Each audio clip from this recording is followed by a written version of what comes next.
ஆன்மீக நண்பர்களுக்கும் இனிய வணக்கங்கள். நான் உங்கள் மோசஸ் உளவியல் ஜோதிடர், சென்னையில் இருக்கேன். இந்த சனி பெயர்ச்சி ஏன்னாக இன்னைக்கு எந்த யூடியூபர் திறந்தாலும் சனி பெயர்ச்சி, 7.5 சனி, 8.5 சனி, 9.5 சனி, இப்படின்னு பார்த்தீங்கன்னா அஷ்டம சனி, அட்டாஷ்டம சனி, இப்படி பல சனி பகவானை பற்றின ஒரு பயமும் பீதி அப்படியே வைத்த யூடியூப்பை பார்த்தா முடிஞ்சு போச்சு அன்றைக்கே லைஃப்ன்ற மாதிரியான தகவல்கள். என்னடா இந்த சனி பெயர்ச்சி? சரி, இது சனி பெயர்ச்சின்னா சனி பகவான் அவ்வளோ ஒரு கொடூரமான ஆளா அப்படின்ற மாதிரி சனி பகவானை பார்த்து அலறக்கூடிய, பயந்து ஓடக்கூடிய அளவுக்கு அவரை அப்படி ஒரு டெரரிஸ்ட் மாதிரி அவரை வச்சிருக்காங்க. ஆனால் உண்மையாகவே நம்ம பார்த்தீங்கன்னா சனி பகவான் அப்படிப்பட்டவரா? சனியோட காரகத்துவம் அவ்வளோ ஒரு ஒஸ்டான காரகத்துவமா? இல்லை சனி பார்த்தா கோடி நன்மை, சனியை கொடுக்கறதுக்கு என்ன சொல்லுவாங்க, சனி பகவான் கொடுத்தா தடுக்கிறதுக்கு ஆள் இல்லைன்னு நம்ம சொல்லக்கூடிய அதே நண்பர்கள் தான் சனி பகவானை பற்றி இப்படி ஒரு விஷயங்களை சொல்லி நம்மளை பயம், குழப்பம், மனுஷன் எதையா பண்ணுறது அப்படின்ற ஒரு தயக்கம், குழப்பம் எல்லாத்தையும் போட்டு நம்மளை அப்படியே ஒரு முடிவெடுக்க முடியாமல் ஒரு திணற அடிக்கக்கூடிய தன்மையில் கொண்டு போய் விட்டுட்டு, இங்கே போனால் இந்த பரிகாரம் செய்கிறது, அங்கே போனால் அந்த பரிகாரம் செய்கிறது, பரிகாரமே செஞ்சுட்டு அப்புறம் வாழ்க்கை எப்படி தான் வாழ்கிறது, இப்படின்ற ஒரு குழப்பங்கள் எல்லாம் உங்களுக்கு இருக்கும். இதுக்கு எல்லாத்துக்கும் இந்த ஒரு காணொலியை முழுசாக பாருங்கள், மொத்தத்துக்கும் உங்களுக்கான விடை கிடைச்சிடும். ஸோ இந்த சனி பகவானா என்ன? முதல்ல சனி பகவானும் ஒன்றும் இல்லைங்க. ஏன்னா சனி பகவான் பார்த்தீங்கன்னா, சனின்ற கிரகம் நீங்கள் பால்வழி மண்டலத்தில் எடுத்தீங்கன்னா சூரியன்லேருந்து மிக தொலைவில் இருக்கக்கூடிய கிரகம் நம்ம சொல்லுவோம். ஸோ அதனால் சனியோட நகர்வு ரொம்ப ஸ்லோவான நகர்வு. ஸோ ஏன் தூரமாக இருக்குது அப்படின்றது பால்வழி மண்டலத்தில் இருக்குது. ஸோ பால்வழி மண்டலத்தில் சூரியனோட தூரமாக இருக்கிறதுனால அந்த இடத்துல வெப்பத்தோட தன்மை கொஞ்சம் கம்மியாக இருக்குது. அப்போ வெப்பத்தோட தன்மை கம்மியாக இருக்கும்போது அது ஆட்டோமேட்டிக்காக குளிர்ச்சி தான் இருக்கும். ஸோ அப்போ குளிர்ச்சியாக இருக்கிறதுனால அப்போ என்னன்னாக்கா எப்போதும் பார்த்தீங்கன்னா அந்த குளிர்ச்சி வரும்போதே நமக்குள்ளுக்குள்ள ஒரு பயம் வந்துடும், ஒரு குழப்பம் வந்துடும். ஏன்னா இதே வெப்பம் அதிகமாகும் போது நம்ம என்னன்னாக்கா இந்த பனிக்காலத்துலலாம் எடுத்து பார்த்தீங்கன்னா ஒரு சோம்பல், ஏன்னா இந்த மார்கழி மாதம்லாம் பார்த்தீங்கன்னு வச்சுக்கிங்களேன், மார்கழி மாதம், தை மாதம்லாம் பார்த்தீங்கன்னா ஒரு சோம்பல் இருக்கும். ஏன்னா அப்போ பனி, முன்பனி பின்பனி காலம் இருக்குது. இந்த காலகட்டத்தில் பார்த்தீங்கன்னா உடம்பு சுறுசுறுப்பாக இருக்குது, ஒரு சோர்வாக இருக்குது. அதனால தான் பிரம்ம முகூர்த்தத்துல இருந்து காலையில் கோலம் போட சொல்லிலாம் நம்மளுடைய வழிபாட்டு முறைகளில் நிறைய முறைகள் கொடுத்துருக்காங்க. ஸோ இதே தான் சனி பகவானோட தன்மைனா குளிர்ச்சி, இவ்வளோதான். குளிர்ச்சினாவே அங்கே பயம், இருட்டு. ஸோ இவ்வளோதான் விஷயங்கள். ஏன்னா இந்த குளிர்ச்சி நம்ம உடம்புக்குள்ளே வந்துட்டாவே நம்மளுடைய விஷயங்கள் எல்லாமே பார்த்தீங்கன்னா பிரச்சனைக்குரியதாக மாறும். அதே குளிர்ச்சி தான் பல விஷயத்தை சரி பண்ணக்கூடியதாக இருக்குது. இப்போ ஏன்னா சனி பகவான் நிற்கக்கூடிய பாவம்னு சொல்லக்கூடிய அந்த 3, 6, 11 இந்த பாவத்தில் நின்னா நற்பலன்களை கொடுப்பாருன்னு சொல்கிறோம். மற்ற பாவங்கள் இருந்தால் கெடுபலன்களை கொடுப்பாருன்னு சொல்லி நம்மளோட ஜோதிட சாஸ்திரம் சொல்லுது.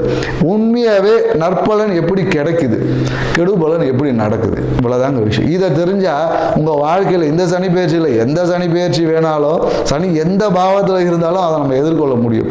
ஸோ இப்போ இந்த 3ஆம் பாவத்தில் சனி பகவான் இருக்காரு. 3ஆம் பாவம் என்பது ஜோதிடத்தை பொறுத்தவரையும் விஜய வீரியஸ்தானம். ஸோ விஜய வீரியஸ்தானம், இந்த விஜய வீரியஸ்தானத்தில் சனி பகவானுக்குமா அந்த குளிர்ச்சி தன்மை வேணும். ஏன்னா அந்த இடத்துல நம்ம அதிகப்படியான வெப்பம் இருந்தால் என்ன ஆகும்னா நம்மளுடைய அந்த விந்தணுக்கள்னு சொல்லக்கூடிய எல்லாமே அந்த வீரியம் என்பது அடிபட்டு போகும். தேவையற்றத விரயம், உயிராற்றல் விரயம் அங்கே ஏற்பட்டுரும். அப்போ உயிராற்றல் விரயம் ஏற்பட்டால் நம்மளால் எந்த ஒரு விஷயத்தையும் முழுமையாக செய்ய முடியாது. நம்மளோட ஆயுள் என்பது குறையக்கூடிய வாய்ப்புகள் இருக்குது. ஏன்னா நம்மளோட வீரியம் எந்த அளவுக்கு, அதனால தான் நம்மளால பார்த்தீங்கன்னா இந்த வீர விளையாட்டுகள்லாம் வச்சாங்க. எதுக்கு வச்சாங்க? அந்த காளை அடக்கிற போட்டிலாம் வச்சாங்க. ஏன்னா அந்த 3ஆம் பாவம் வலுக்கும் போது தான் அந்த மரணத்தை எதிர்த்து போராடக்கூடிய ஆற்றல் நமக்கு கிடைக்கும். ஸோ அப்போ அந்த 3ஆம் பாவத்தை எப்படி இருக்குன்னா கொஞ்சம் குளுமையாக இருக்கணும். குளுமையாக இருந்தால்தான் நம்மளோட அந்த உயிர் ஆற்றல்னு சொல்லக்கூடிய, ஏன்னா அதனால தான் சனி ஈஸ்வரன் பட்டம் எதுக்கு சும்மாவாக கொடுத்தாங்க? ஈஸ்வரனாவே என்னன்னா அவர் தான் ஆயுள் காரகன். அப்போ ஆயுள் எப்படி இருக்கும்? 3ல் சனி பகவான் இருந்தால் நம்மளோட வீரியம் என்பது அந்த வெப்பத்தினால் விரயம் ஆகாமல் வீரியம் என்பது நீண்டதாக இருக்கும். ஸோ அப்போது நம்ம எடுக்கக்கூடிய காரியங்கள் எல்லாம் நிதானமாக எடுத்து வெற்றி அடையக்கூடிய வாய்ப்புகள் ஆட்டோமேட்டிக்காக வந்துடும். அடுத்தது பார்த்தீங்கன்னா இந்த 6ஆம் பாவத்தில் சனி இருந்தால், 6ஆம் பாவம்னா ருணரோக சத்துரு பாவம். ஸோ இந்த பாவம் என்ன பண்ணும் அப்படின்னு பார்த்தீங்கன்னா வச்சுங்களேன், ஒரு மனுஷனுக்கு ஒரு வியாதி எதனால் வருது அப்படின்னு சொல்லி மருத்துவம் சொல்லுதுன்னா வெப்பத்தால் தான் வருது. அதாவது என்ன சொல்லுவாங்கன்னா மருத்துவத்தில் என்னடா இது ரொம்ப மருத்துவமாக பேசுகிறேன்னு சொல்லி, ஏன்னா இன்னைக்கு வாழ்வியலுக்கு இதெல்லாம் தேவை இருக்குது. உங்கள் வாழ்விலே ஒட்டி தாங்க ஜாதகமும் நடக்குது, எல்லாமே இருக்குது. So alkaline acidic condition. உங்கள் உடம்பு எப்போ அசிடிக் கண்டிஷன் வருதோ, அசிடிக் கண்டிஷன் என்பது வெப்பம், அல்கலைன் என்பது குளிர்ச்சி. அப்போ நீங்கள் குளிர்ச்சி என்பது சனி பகவான் தான் குளிர்ச்சி. அங்கே குளிர்ச்சி அல்கலைன் என்பதே சனி பகவான். ஏன்னா நீங்கள் லெமன் சால்ட் போடும் போது அது அல்கலைன் வாட்டர். அப்போ அல்கலைன் சனியோட காரகத்துவம் தான் எலுமிச்சம்பழமே. ஸோ அப்போ அங்கன்னா அல்கலைன் வாட்டர் என்பது சனி பகவான் தான்.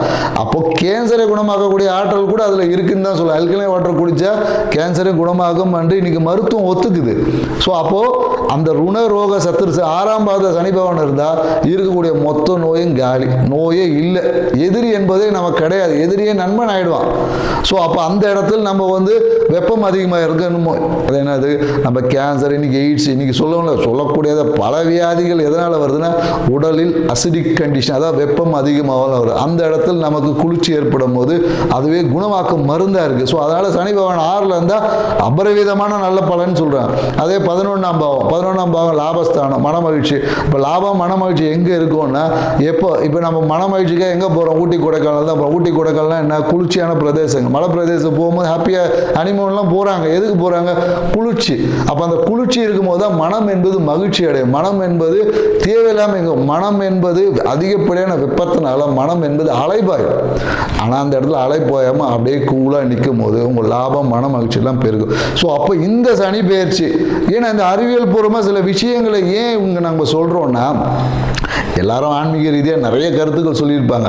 இங்கே அறிவியல் பூர்வமாக ஏன் சொல்லணும்னா, இன்னைக்கு மக்கள் அறிவியலை தான் நம்புகிற, அறிவியல் சொல்ல தான் ஏற்றுக்கு நம்ம இன்னைக்கு போகிறோம். அப்போ அறிவியல் பூர்வமாக ஒரு விஷயத்தை அணுகும் போது இந்த சனி பேச்சில் எந்த கிரக பேச்சையும் இலகுவாக நம்மளால் கடந்து அந்த தன்மையிலேருந்து நம்ம ஜெயிச்சு மேன்மை பெற முடியும். நம்ம வாழ்க்கையை அடுத்த ஒரு நிலைக்கு கொண்டு போக முடியுமானா கண்டிப்பாக முடியும். ஸோ அதை தான் நம்ம இங்கே சொல்ல வருது. ஏன்னா இந்த கோயில்கள் நிறைய பரிகாரங்கள் சொல்லப்படுது. இந்த கோயிலுக்கு போனால் என்ன நடக்கும்னா, நம்மளுடைய ஏன்னா சனியோட தத்துவம் பார்த்தீங்கன்னா ஆகாய தத்துவம். அதாவது என்னன்னாக்கா கோயில்கள் எல்லாமே விமானம் வச்சிருப்பாங்க. பழங்காலத்து கோயிலில் பார்த்தீங்கன்னா இந்த 12 வருஷம் இந்த குடமுழுக்கெல்லாம் போடுவாங்க, அந்த விமானம் சொல்லுவாங்க. அந்த விமானம் என்பது என்னன்னாக்கா பிரபஞ்சத்தோட தொடர்பு இருக்கும். அப்போ அந்த விமானத்தின் வழியாக நீங்கள் கோயிலுக்கு போக உங்களோட ஆகாய தத்துவம் என்பது விரிவடையும். ஆகாயம் நமக்கு எந்த அளவுக்கு இடம் கொடுக்குதோ அவ்வளோ தூரம் நம்மளுடைய லக்ஸரி லைஃப் என்பது இருக்கும். அப்போ தான் மற்ற பஞ்சபூதங்கள் நெருக்கடி இல்லாமல் அதனுடைய வேலையை செய்வது. அப்போ ஆகாயம் என்பது அந்த இடத்துல விரிவடையும். விரிவடைந்த ஆகாயத்திற்கு நம்மளோட வாழ்வியல் முறை பெற, வெறுமனே கோயிலுக்கு போயிட்டு வந்து 2 பேருக்கு அன்னதானம் கொடுத்துட்டு வந்துட்டு சனி பகவானோட விஷயம் தீர்ந்துருமானா கண்டிப்பாக தீராது. உங்களோட வாழ்வியல் முறையிலும் கண்டிப்பாக மாற்றங்களை ஏற்படுத்தணும். அப்படி ஏற்படுத்தக்கூடிய மாற்றம் மட்டும்தான் இந்த சனி பயிற்சியிலிருந்தும், எல்லா சனி பயிற்சியிலிருந்தும், எல்லா கிரக பயிற்சியிலிருந்தும் உங்கள் வாழ்வை மேன்மை அடைய முடியும். அந்த ஒரு விஷயத்தை தான் நம்ம ஒவ்வொரு ராசி பிரகாரம் இப்போ நம்ம பார்க்க போகிறோம். ஸோ வாங்க நம்ம போகலாம். மீன ராசி பார்த்தீங்கன்னா மிகுந்த ஆன்மீக பக்தி, ரொம்ப ஆன்மீகத்தில் மிகுந்த ஒரு பேராற்றல்னு சொல்லணும். அப்படி ஒரு பேராற்றல் பெற்ற ஞானம் இயற்கையாகவே இவங்களுக்கு வந்து அந்த அனுபவம் ஞானம் வந்து பை பர்த்லேயே இருக்கும். அந்த மாதிரி ஆற்றலுடைய மீன ராசி நண்பர்களே. ஸோ நீங்கள் ஒன்றுமே இல்லை, இந்த சனி பயிற்சியை எப்படி எதிர்கொள்ளணும், இவ்வளோதான் விஷயம். ஸோ இந்த சனி பயிற்சியை நம்ம எப்படி எதிர்கொள்ளணும்? ஏன்னா இப்போ பார்த்தீங்கன்னா உங்களுக்கு 7.5 சனி, ஜென்ம சனின்னு சொல்லுவோம். ஸோ ஜென்ம சனியாக இருக்கும்போது என்ன நடக்கும் அப்படின்னு பார்த்தீங்கன்னா, சனி பகவான் எப்போதும் மெதுவான கிரகம், குளிர்ச்சியான கிரகம். அதனால் என்னென்னாக்கா அதிகப்படியான சோம்பல் உங்ககிட்ட அப்படியே இருக்கும். ஏன்னா ஏற்கனவே நீங்கள் ஒரு சோம்பேறியாக தான் இருப்பீங்க. பெரும்பாலும் மீனராசிக்காரங்க பார்த்தீங்கன்னா யோசிச்சே இவங்க சோம்பேறி ஆகிடுவாங்க. ஏன்னா அதிகப்படியான சிந்தனை, ஏன்னா நிலையற்ற தன்மை மனசுக்குள்ள பார்த்தீங்கன்னா இவங்க ஒரு கண்டென்ட்டை வச்சுருப்பாங்க, அதில் இவங்களே ஸ்ட்ராங்காக இருக்க மாட்டாங்க. அது இன்னொருத்தவங்க சொல்லும் போது டக்குன்னு மாறிடுவாங்க. ஸோ இவங்க மனம் என்பது எப்போதும் ஒரு நிலையற்ற தன்மை, மனதில் பார்த்தீங்கன்னா 1000 விதமான எண்ணங்கள் ஓடிக்கொண்டே இருக்கு. இதனாலேயே இவங்க டயர்ட் ஆகிடுவாங்க.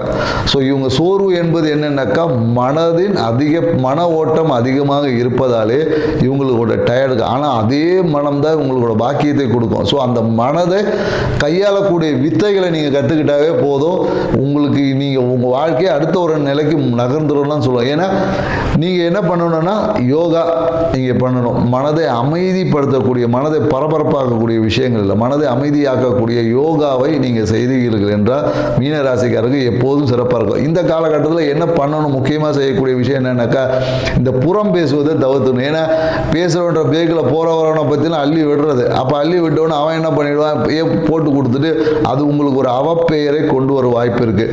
ஏன்னா மனைவி சார்ந்த விஷயத்தில் நீங்கள் ரொம்ப டெட் ஸ்லோவாக இருப்பீங்க, உங்கள் மனைவி வேகமாக இருப்பாங்க, உங்களை துரத்துவாங்க, வா வா முடி இப்பே பண்ணு இந்த சூழ்நிலைகள் என்ன பண்ணுன்னா உங்களை வேகத்தையும் பரபரப்பாக்கான உங்களால் அது செயல்படுது. அப்போ அதனால் ஒரு அழுத்தம் என்பது ஏற்படும் உங்களுக்கு.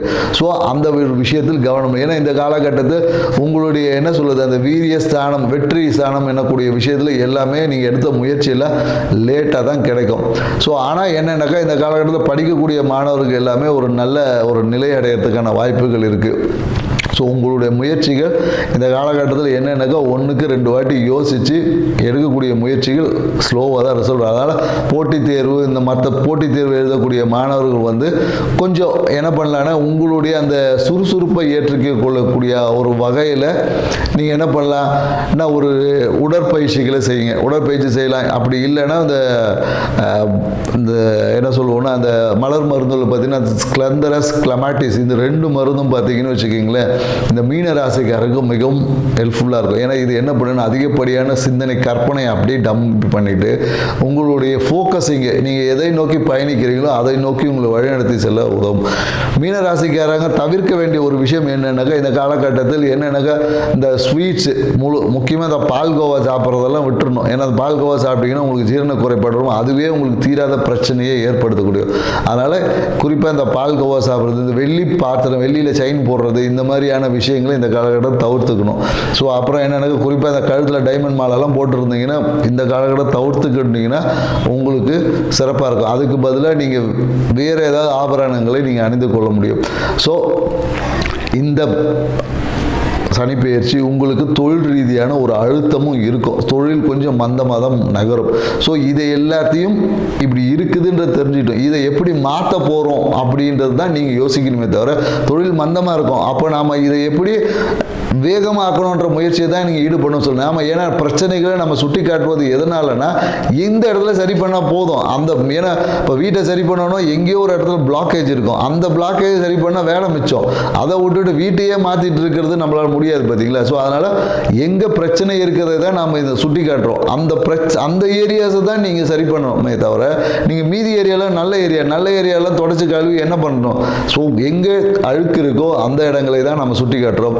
அதை நீங்கள் சரி செய்து கொண்டீங்களே எல்லாமே உங்கள் வாழ்க்கை வெற்றியாக இருக்கும். நீங்கள் என்ன எப்போ மனைவி சொல்லிய மந்திரம் தான் நீங்கள் இருப்பீங்க. அதனால் இனி வரக்கூடிய காலங்களும் அப்படியே பயணிச்சிருங்க, அதான் உங்களுக்கு நல்லது. ஸோ தொழில் ரீதியான ஒரு சின்ன அழுத்தம் இருக்கும். குழந்தைகள் சார்ந்த விஷயத்தில் ஒரு மன மகிழ்ச்சி இருக்கும். குழந்தைகள் இந்த காலத்தில் மீனராசிக்காரங்க குழந்தை பேருக்காக காத்திருந்தாலும் கண்டிப்பாக குழந்தை பேர் என்பதற்கு காதல் திருமணம் இந்த காலத்தில் கைகூடும். ஸோ படிக்கக்கூடிய மாணவர்கள், இந்த போட்டித் தேர்வு எழுதக்கூடியவங்க மட்டும்தான் கொஞ்சம் டல்லாக இருக்கும். மற்றபடி வேறு ஒன்றும் இவங்களுக்குள்ள தொழில் சார்ந்த விஷயத்தில் ஒரு தொழிலை வேலையை மாற்றலாமா வேணாமான்னு இப்படி ஒரு அழுத்தம் இருக்கும். ஸோ அதை கொஞ்சம் நீங்கள் யோசித்து முடிவெடுப்பது உங்களுக்கு நன்மையை தரும். நீங்கள் என்ன பண்ணாமல் சரியாகும் அப்படின்னு பார்த்தீங்கன்னு வச்சுக்கோங்க, உங்களுடைய பூஜை அறையில் பார்த்தீங்கன்னா உங்கள் பூஜை அறையில் வெள்ளி பொருட்களை வைக்காமல் இருப்பது தான் உங்களுக்கு ஒரு பரிகாரம். வெள்ளியில் விளக்கேற்றுறது, வெள்ளியில் சார்ந்த விஷயங்கள் விளக்கேற்றுவது, வெள்ளி பொருட்களை இந்த காலகட்டத்தில் தவிர்த்துக்கொள்ளும். இந்த காலகட்டத்தில் எப்போதுமே நீங்கள் தவிர்த்துக்கணும், உங்களுக்கு நல்ல விஷயத்தை கொடுக்கும். நீங்கள் அதுக்கு பதிலாக என்ன பண்ணலாம் அப்படின்னு பார்த்தீங்கன்னா நெய் விளக்கை ஏற்றுங்க. ஸோ நெய் விளக்கை ஏற்றும் போது வீட்டில் பார்த்தீங்கன்னா வீட்டு வாசலில் எப்போதும் பார்த்தீங்கன்னா இந்த ஏதாவது ஒரு ஃபோட்டோ தொங்க விட்டுருப்பாங்க மீனராசிக்காரங்க. நீங்கள் வீட்டு வாசலில் போனீங்கன்னு வச்சு ஏதோ ஒரு ஃபோட்டோவோ ஒன்று தொங்கிட்டே கிடக்கும். ஸோ அதனால் அந்த ஃபோட்டோவை நல்லா கொஞ்சம் தொடச்சி கடிச்சு வைங்க. ஏன்னா மாட்டினதோடு அப்படியே வச்சுருப்பீங்க, அதை கொஞ்சம் தொடச்சி வைங்க, இல்லையா அந்த ஃபோட்டோவை புதுப்பிச்சுக்குங்க. இதுதான் உங்களுக்கான பரிகாரமாக இருக்கும். ஏன்னா இப்போ பார்த்தீங்கன்னா குரு பகவான் வந்து மிதனத்தில் வரும்போது எப்படி நீங்கள் மாற்றிடுவீங்க. ஸோ இருந்தாலும் நம்ம அதை உங்களுக்கு சொல்கிறோம். ஸோ குரு பார்க்க கோடி நன்மை என்ற மாதிரி என்ன பண்ணலான்னா நீங்கள் அந்த இடத்துல ஒரு நல்ல வாசலில் ஒரு நல்ல வாசனை திரவியங்களை பயன்படுத்துங்க. அது என்ன பண்ணுறோம், உங்களோட தொழிலை வந்து வளப்படுத்தி விடும். இல்லையா ஒன்றுமே இல்லையா வாசலில் ஒரு மஞ்சள் துணி கட்டுங்க, உங்கள் தொழில் எப்படி சிறப்பாக இருக்குன்னு மட்டும் பாருங்கள். நன்றி, வணக்கம்.